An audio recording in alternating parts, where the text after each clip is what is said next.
Hi friends, குட்டி பாண்டாக்கு வந்து ரொம்ப யூஸ்ஃபுல்லான ஒரு ப்ராடக்ட்டை வந்து மீஷோவில் தான் ஆர்டர் பண்ணியிருந்தேன். மார்னிங் தான் ரிசீவ் ஆகியிருந்தது. எப்படி வந்திருக்குன்னு சொல்லிட்டு பார்ப்போம்.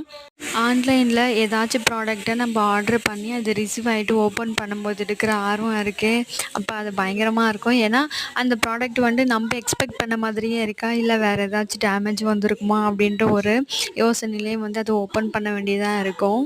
பட் இந்த ப்ராடக்ட் வந்து அந்த மாதிரி எதுவுமே கிடையாது. எக்ஸ்பெக்டேஷன் எப்படி இருந்ததோ சேம் அதே மாதிரி தான் இருந்தது. இப்போ வந்து சார் நடக்க ஆரம்பிச்சிட்டாரு. கீழே விழுந்து எங்கேயாச்சும் அடிபடுமே அப்படிங்கிறதுனால தான் இதை ஆர்டர் பண்ணி வாங்கியிருக்கேன். அவனுக்கு வந்து ஆல்ரெடி ஹெல்மெட் இருக்குது.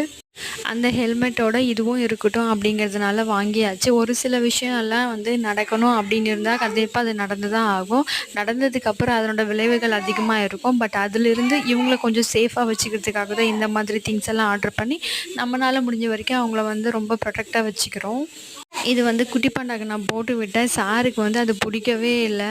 அது வந்து ரொம்ப நேரம் ட்ரை பண்ணிகிட்டே இருந்தான் கழட்டணும்னு சொல்லிட்டு. ஒரு வழியாக அதை வந்து கழட்டி எடுத்துட்டான். கொஞ்சம் கொஞ்சமாக போட்டு தான் அதை வந்து அவனுக்கு ப்ராக்டிஸ் பண்ணி விடணும். அவ்வளோதான். இனி நாளைக்கு வேறு ஒரு மினி விளாகில் பார்ப்போம். பாய்.